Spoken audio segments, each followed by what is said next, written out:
Hello everyone. I'm the storyteller and I'm here to help you tonight. I know many of you listen to these stories as you drift off to sleep, so before we begin, take a deep breath, settle into your pillows, and let your eyes get heavy. If you're watching this late at night, you're not alone. You're here now with me, so relax and listen closely. The House of Drowsy Shadows. The train's gentle rocking had been lulling Margaret into a half-sleep when the conductor's soft voice drifted through the car like morning mist. Millbrook Station, next stop. Millbrook Station. His words seemed to echo and fade, as if spoken from a great distance, though he stood just 3 seats away. Margaret stirred, pressing her face closer to the cool window. Outside, the landscape rolled by in waves of green and gold, punctuated by the occasional farmhouse or weathered barn. The afternoon sun cast everything in a warm, honeyed light that made her eyelids feel heavy. She had been traveling for hours now, watching the world grow more remote with each passing mile. The letter in her handbag crinkled softly as she shifted in her seat. She didn't need to read it again. She had memorized every word during the long journey from the city. Dear Miss Hartwell, asterisk it had begun in spidery handwriting. I am pleased to inform you that you have inherited the estate of your great aunt Cordelia Blackwood. The property consists of a house and grounds located at 47 Elm Street, Millbrook. Please contact my office at your earliest convenience to arrange transfer of the deed. Margaret had never heard of Cordelia Blackwood, though the name stirred something deep in her memory like sediment disturbed at the bottom of a still pond. Her mother had rarely spoken of her family, and when she did, it was always in hushed tones that suggested old sorrows best left undisturbed. The train began to slow with a long, mournful whistle that seemed to carry on the wind far longer than physics should have allowed. Margaret gathered her single suitcase and made her way to the door, her footsteps muffled by the thick carpet that seemed to absorb sound like moss absorbs morning dew. Millbrook Station was little more than a wooden platform surrounded by towering elm trees whose branches created a cathedral of shadows. The late afternoon air carried the scent of wood smoke and something else, something sweet and slightly cloying, like flowers left too long in water. Only one other passenger disembarked, an elderly man who nodded politely before disappearing into the golden haze that seemed to hang perpetually in the air. The station master, a thin man with kind eyes and silver hair, approached with movements that seemed deliberate and dreamlike. Miss Hartwell, his voice was soft, almost whispered. I'm Samuel Green. Mrs. Whitmore at the telegraph office said you'd be arriving today. Margaret nodded, feeling the weight of the afternoon settling around her like a heavy quilt. Yes, I'm here about the Blackwood property. Ah, Samuel's expression grew thoughtful and he paused for a long moment as if listening to something only he could hear. Cordelia's place, beautiful old house that is, been in the family for generations. He lifted her suitcase with surprising ease. I'll drive you over. It's not far, but the path can be confusing for those who don't know the way. The road to 47 Elm Street wound through a landscape that seemed caught between seasons. Some trees still held their summer green, while others had already turned to autumn gold and rust. The air shimmered with heat and humidity, creating a dreamlike quality where distances became uncertain and shadows seemed to move independently of their sources. Samuel's old truck moved slowly, as if pushing through invisible resistance. The engine's gentle rumble was hypnotic, and Margaret found herself nodding off repeatedly, only to jerk awake when a particularly deep pothole jolted the vehicle. "The house has been empty for some time," Samuel said, his words coming as if from a great distance. "Cordelia passed last winter during the deep cold, peaceful, they said, just went asleep and didn't wake up." He glanced at Margaret in the rearview mirror. "She was always talking about family coming home someday. Guess she was right." The truck turned onto Elm Street, and Margaret pressed her face to the window. The street was lined with magnificent old trees whose branches met overhead, creating a tunnel of green shadow. Houses sat well back from the road, most of them Victorian-era mansions with wraparound porches and gingerbread trim. But as they drove deeper into the neighborhood, the houses grew fewer and more isolated, their windows dark and watchful. "Here we are," Samuel said softly, pulling into a long driveway that curved through a garden gone wild with roses and honeysuckle. The house rose before them like something from a fevered dream. 3 stories of weathered gray clapboard and stone, with a tower that spiraled up into the canopy of ancient oaks. Gabled windows peered out from unexpected angles, and a wide porch wrapped around the entire first floor, its railings carved with intricate patterns that seemed to shift and flow in the dappled sunlight. "She's a beauty," Samuel murmured, setting Margaret's suitcase on the porch steps. "Your great-aunt took good care of her. House has been in the Blackwood family since it was built in 1847. He handed her an ornate brass key that felt warm despite the cool shade of the porch. "Mrs. Whitmore said the electricity and water are still on. Phone too, if you need anything." Margaret thanked him and watched as his truck disappeared back down the tunnel of trees. The silence that settled around her was profound but not empty.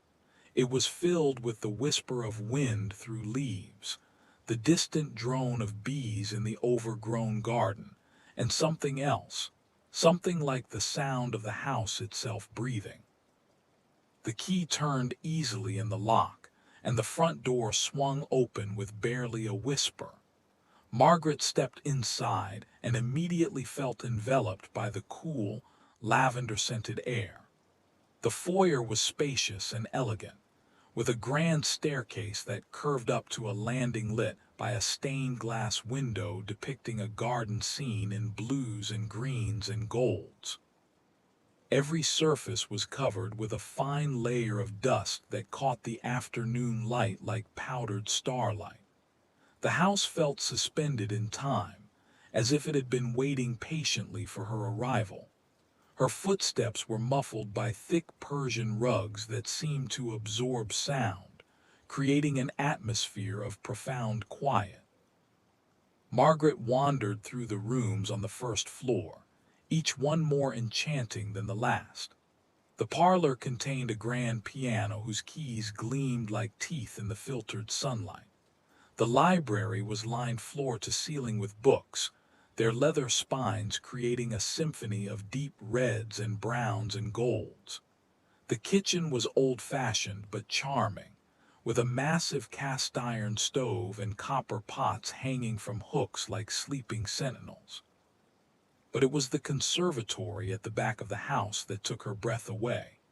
The entire room was enclosed in glass, and it opened onto a garden that seemed to stretch forever into the gathering dusk. Vines had grown up and over the glass ceiling, creating patterns of light and shadow that moved like living things. In the center of the room sat a fountain, its water moving in slow, hypnotic spirals. Margaret sank into a wicker chair beside the fountain and closed her eyes. The sound of the water was incredibly soothing, and combined with the warm, humid air and the fading light, it created an atmosphere of perfect peace.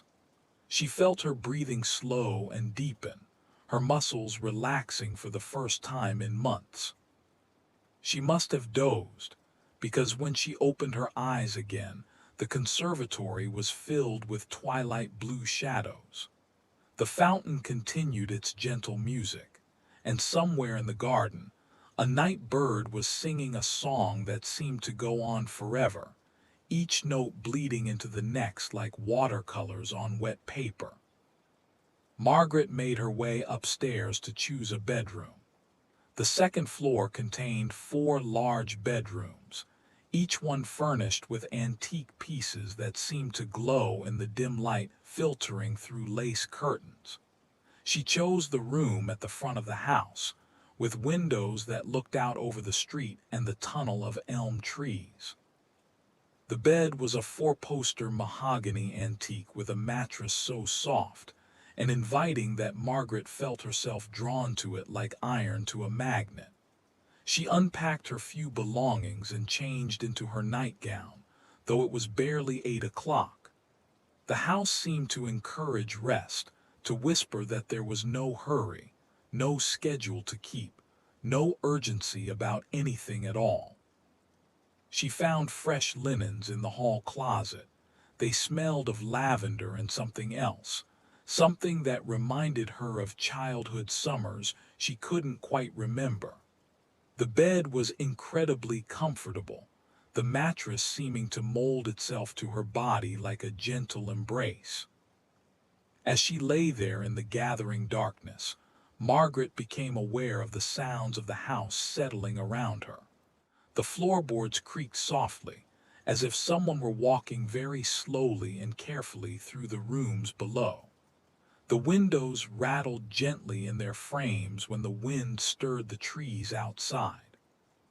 And from somewhere deep in the walls, she could hear what sounded like whispered conversations, too soft to make out the words but comforting nonetheless, like the murmur of voices from another room when you're drifting off to sleep as a child.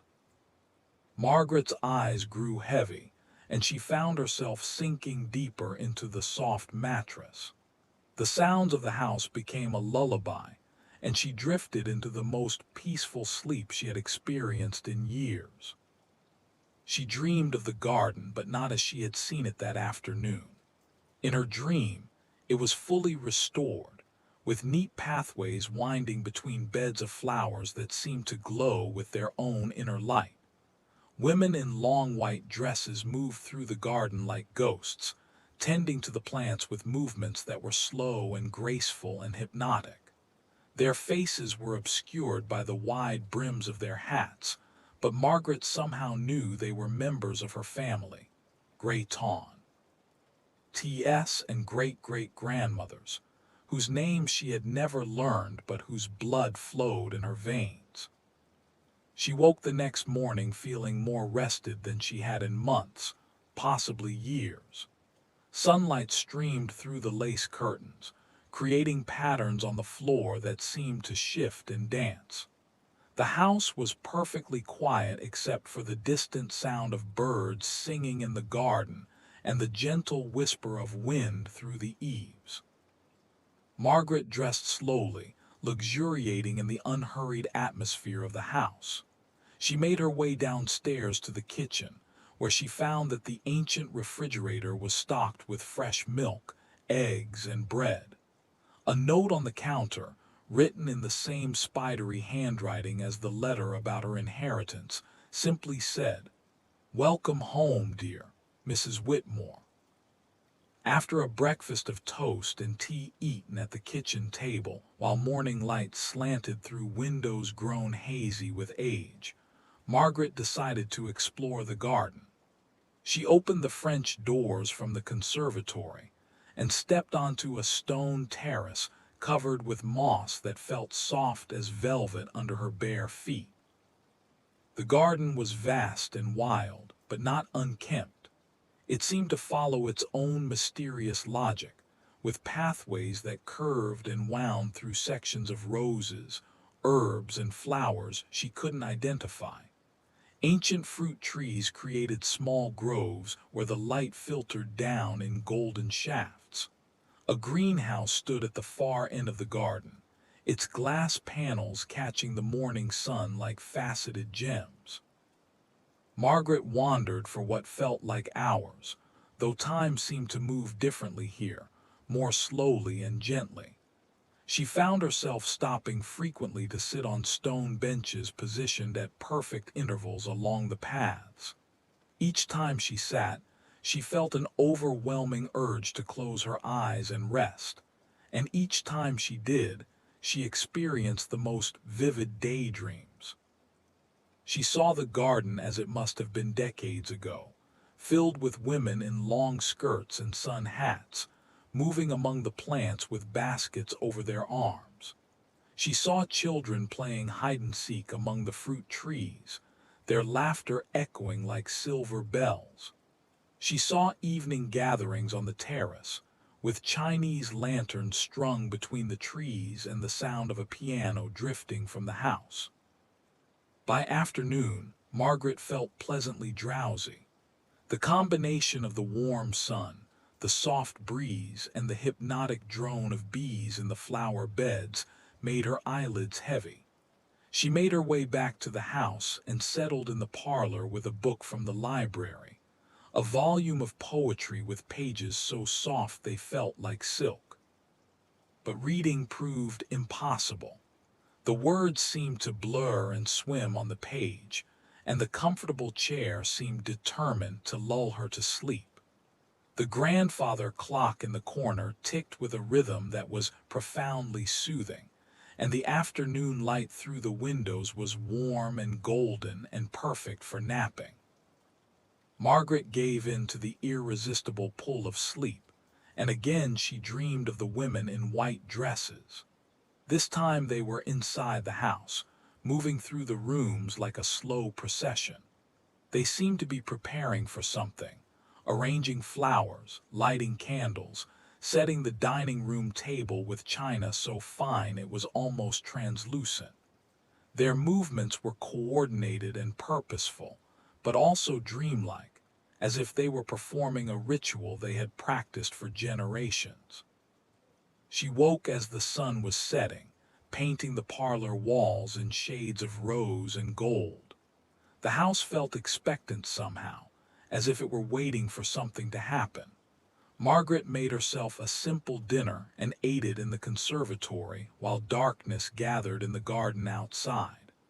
The fountain's gentle music was the perfect accompaniment to her meal, and she found herself eating more slowly than usual, savoring each bite. After dinner, she explored more of the house.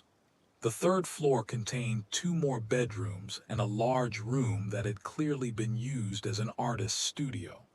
Canvases were stacked against the walls, and easels stood ready for use. The north-facing windows would provide perfect light for painting, and Margaret felt a sudden urge to try her hand at art, though she had never shown any particular talent for it. That night, she again fell asleep almost immediately upon climbing into the comfortable bed. Her dreams were more vivid than ever.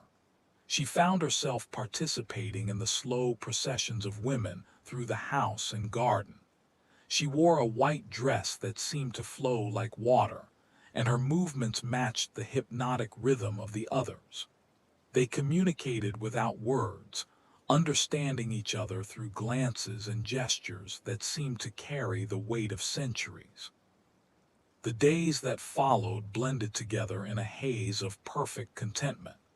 Margaret fell into a routine that felt as natural as breathing. She would wake late, eat a leisurely breakfast, spend hours wandering the garden or reading in the library, nap in the afternoon, and then spend her evenings exploring different rooms of the house. Each night brought dreams of increasing vividness and beauty.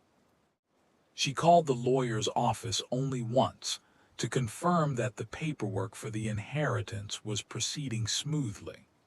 Mrs. Whitmore's voice on the phone seemed to come from another world, and Margaret found it difficult to focus on the practical details of property ownership and tax obligations. Those concerns felt increasingly distant and unimportant. The house seemed to encourage this gradual disconnection from the outside world. The few times Margaret considered going into town for supplies, she found herself overcome with drowsiness that made the idea of leaving seem impossibly difficult. Besides, everything she needed appeared as if by magic: fresh food in the refrigerator, clean linens in the closets, flowers from the garden arranged in vases throughout the house. Margaret began to sleep more and more during the day. The house seemed designed for rest, with comfortable chairs and soft surfaces in every room. She would settle down to read and find herself drifting off within minutes, waking hours later to find the book fallen from her hands, and the light changed from morning to afternoon or afternoon to evening. Her dreams grew increasingly elaborate and immersive. She began to recognize individual women among the processions: a tall, elegant woman with silver hair who moved with particular grace, a younger woman with kind eyes who always smiled when she saw Margaret, an elderly woman who carried herself with the dignity of a queen.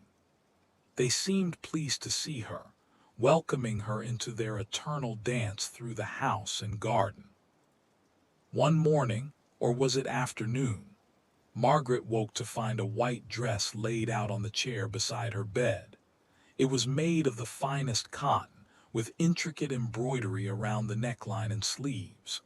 When she put it on, it fit perfectly, as if it had been made specifically for her. The fabric was incredibly soft and comfortable, and wearing it made her feel like she truly belonged in the house. She began wearing the dress every day, and as she did, her movements seemed to naturally slow and become more graceful. She found herself gliding rather than walking, her bare feet making no sound on the polished floors. Her gestures became more deliberate and meaningful, as if she were communicating in a language that required no words. The distinction between sleeping and waking began to blur. Margaret would find herself standing in the garden with no memory of going outside, or sitting at the piano playing melodies she had never learned. The women in white seemed more and more real, until she was no longer sure whether she was dreaming of them or actually seeing them. One evening, and by now Margaret had lost all track of whether it was Tuesday or Sunday, August or September, she found herself part of a gathering in the dining room. The table was set with the finest china and crystal, and candles filled the room with warm, flickering light. The women in white sat around the table, and Margaret took her place among them as naturally as if she had been doing so all her life. No one spoke, but the silence was rich with communication. They understood each other perfectly, these women who were connected by blood and by something deeper, a shared understanding of the peace that could be found in letting go of the hurried, harsh world outside and embracing the gentle rhythm of the house. Margaret realized that she no longer remembered exactly when she had arrived at the house. Had it been a week ago, a month, time had become meaningless, marked only by the cycle of sleeping and waking, eating and resting, moving through the rooms and garden in the eternal, peaceful dance of the women in white. She looked around the table at the faces of her family members, for that's what they were, she understood now. Great-Aunt Cordelia was there, and great-great-grandmother Isabella, and so many others whose names she was beginning to remember as if awakening from a long amnesia. They smiled at her with infinite love and acceptance, welcoming her home to the place where she had always belonged. The candles burned lower, casting longer shadows that seemed to dance and flow like water. The grandfather clock in the corner had stopped ticking, or perhaps Margaret had simply stopped hearing it. The sound of the fountain in the conservatory seemed to grow louder, more insistent, calling her toward perfect rest. Margaret felt herself growing sleepy, more deeply sleepy than she had ever been before. Her eyelids felt heavy as stones, and her breathing became slow and deep. Around the table, the other women were also settling into their chairs, their eyes closing, their faces taking on expressions of profound peace. The house grew quiet except for the gentle sound of the fountain and the whisper of wind through the trees. Moonlight streamed through the windows, turning everything silver and ethereal. Mark. Arit felt herself sinking deeper and deeper into the most comfortable chair she had ever sat in. Surrounded by family, surrounded by love, surrounded by the eternal peace of the house that had been waiting for her all her life. Her last conscious thought was how grateful she was to have found this place, this perfect sanctuary where time moved like honey and every moment was designed for rest. The women in white were all sleeping now, their breathing synchronized, their faces serene. Margaret joined them in their peaceful slumber, finally home, finally where she belonged. The house settled around them with a contented sigh, its duty fulfilled once again. Another member of the family had come home to stay. The fountain continued its gentle music. The candles burned down to pools of wax, and the women in white slept on in their eternal rest, watched over by the house that loved them more than anything in the hurried, harsh world outside. Days passed, or perhaps weeks, or perhaps seasons. The distinction was meaningless now. Margaret occasionally stirred from her deep sleep, but only to move slowly through the house, tending to small tasks that seemed important, watering the plants in the conservatory, arranging flowers from the garden, dusting the furniture with movements that were more dance than chore. Sometimes she would find herself at the piano, her fingers moving across the keys in melodies that seemed to come from the house itself. The music was slow and hypnotic, perfect for the eternal afternoon light that seemed to perpetually fill the rooms. The other women would gather around the piano, humming along in harmonies that had been passed down through generations. The garden continued to bloom and flourish, tended by invisible hands. Roses climbed the walls of the house in cascades of white and pink and cream. The fruit trees bore offerings of apples and pears that tasted like memories of summer. The greenhouse filled with orchids that seemed to glow with their own inner light. Margaret's reflection in the antique mirrors grew softer and more ethereal with each passing day. Her hair seemed to grow longer and more lustrous. Her skin took on a porcelain quality, and her eyes became deeper and more peaceful. She was becoming one with the house, part of its eternal dream of perfect rest and beautiful stillness. The outside world faded to little more than a distant memory. Margaret occasionally thought she heard the phone ringing somewhere in the house, but the sound seemed to come from another universe, and she felt no compulsion to answer it. What could the outside world possibly offer that could compare to the perfect peace she had found here? She began to understand that the house was not just a shelter but a living entity, sustained by the love and presence of the women who chose to make it their eternal home. Each generation, one would be called home, drawn by the irresistible pull of the place where they truly belonged. Margaret was simply the latest in a long line of women who had recognized the gift the house offered, the gift of perfect, eternal rest. The seasons turned outside, though Margaret was only vaguely aware of the changes.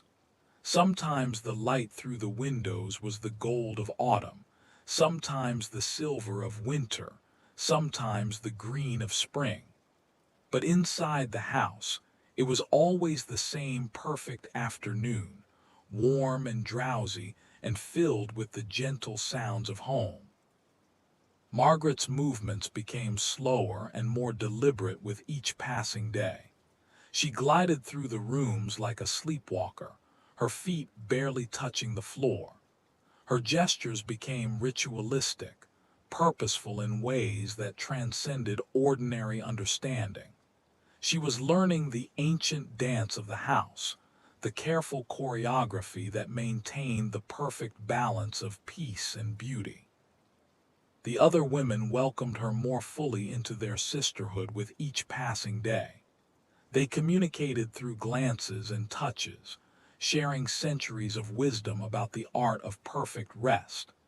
They taught her which rooms were best for different types of sleep: the deep, dreamless sleep of the library, the creative sleep of the artist's studio, the peaceful sleep of the conservatory surrounded by growing things. Margaret learned to tend the house as the house tended her.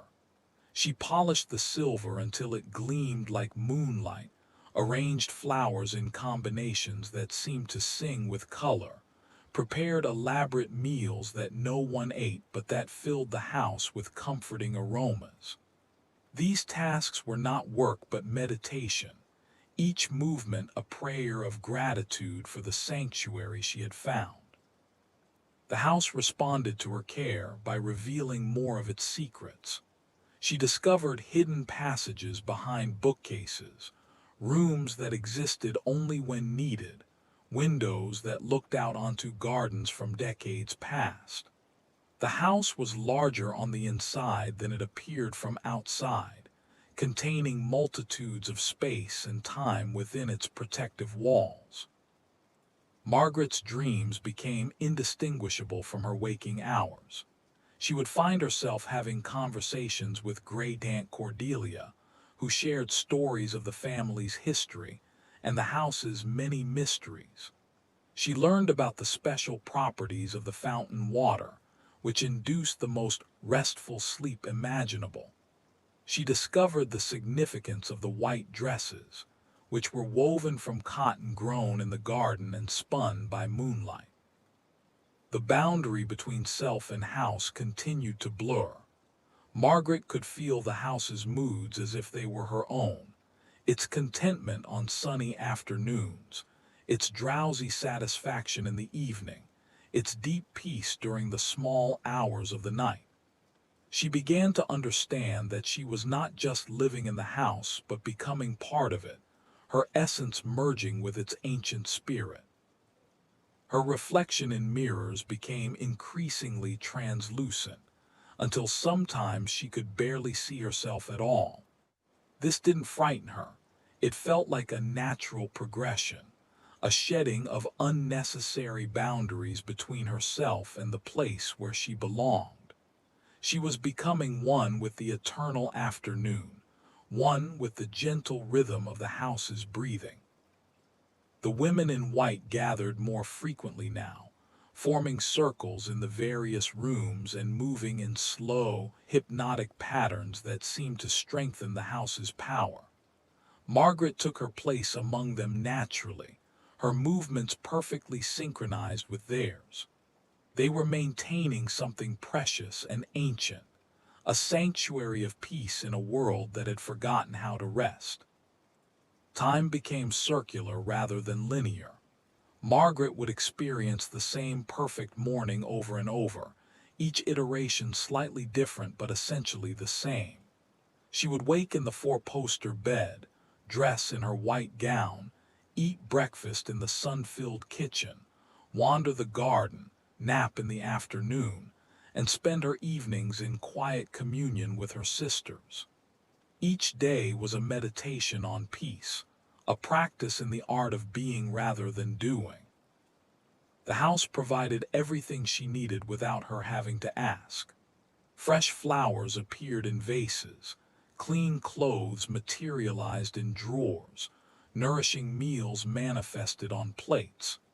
The house anticipated her every need before she was even aware of having it, creating a cocoon of comfort that made the idea of want or lack seem like concepts from another world. Margaret's breathing synchronized with the rhythm of the house, slow, deep, peaceful.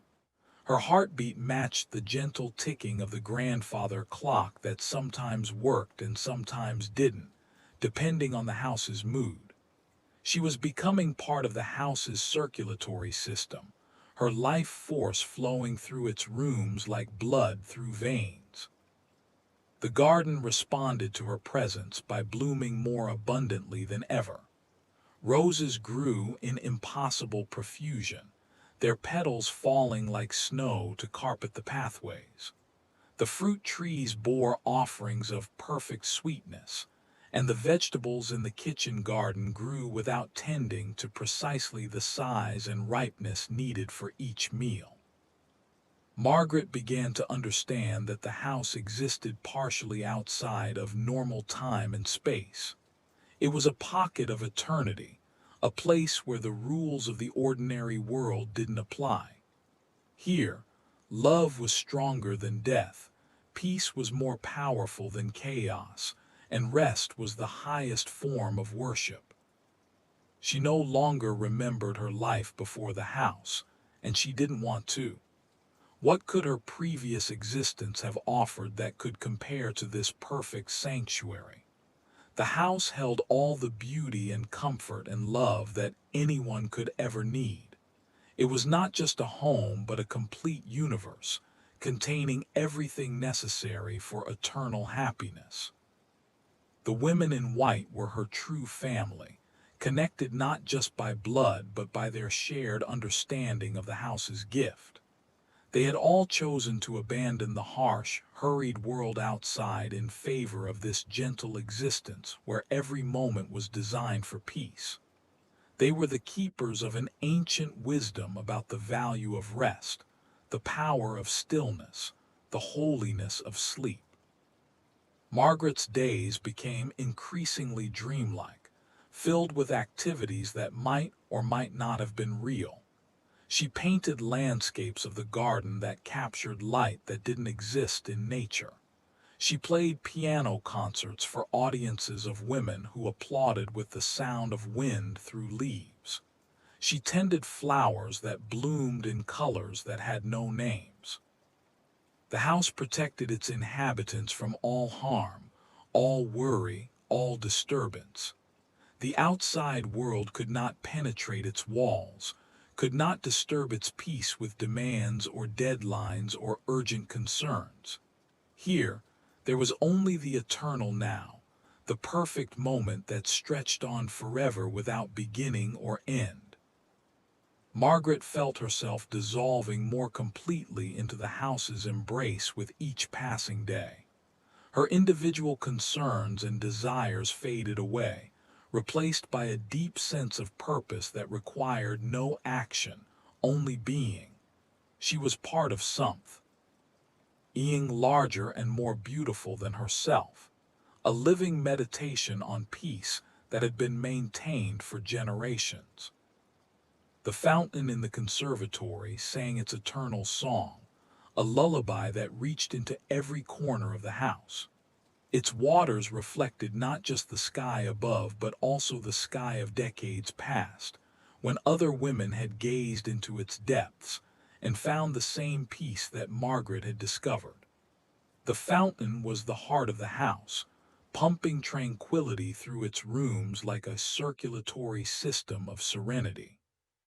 As autumn deepened into winter, or perhaps as winter softened into spring, Margaret realized that she had found what every human soul secretly seeks, a place of perfect belonging, where love is unconditional and peace is eternal. The house had chosen her, called her home, offered her a gift that few are privileged to receive. She spent her days now in a state of constant meditation, moving through the rooms with the deliberate grace of a dancer performing a sacred ritual. Every gesture was meaningful, every breath was a prayer of gratitude, every step was part of a choreography that had been perfected over generations. The other women smiled at her with the deep satisfaction of sisters who had successfully welcomed another member into their eternal family. Margaret had passed through the transition completely now, shedding her old life like a snake sheds its skin. She was reborn as a keeper of the house's peace, a guardian of its ancient wisdom. Her reflection had become so faint in mirrors that she sometimes wondered if she cast one at all. But this didn't concern her. It simply meant that she was becoming more truly herself than she had ever been. She was shedding the unnecessary boundaries between self and sanctuary, becoming one with the place where she had always belonged. The house settled around her with a sigh of contentment, another daughter safely home, another keeper of the peace welcomed into the eternal afternoon. Outside, the world continued its frantic rush toward nowhere in particular, but inside the house on Elm Street, time moved like honey, and every moment was a gift of perfect rest. Margaret closed her eyes and let herself sink deeper into the comfortable chair in the conservatory, surrounded by the gentle music of the fountain and the soft whisper of wind through the leaves. She was home now, truly home, in the place where she would rest forever in perfect peace, tended by the house that loved her more than anything in the hurried, harsh world she had left behind. The women in white gathered around her, their faces glowing with welcome and love. They had been waiting for her all along, these keepers of the eternal afternoon, these guardians of the sacred art of rest. Margaret took her place among them at last, her breathing slowing to match theirs, her heart beating in rhythm with the ancient pulse of the house. And in the perfect silence that followed, broken only by the gentle music of the fountain and the whisper of wind through eternal leaves, Margaret finally, completely, beautifully came home to stay.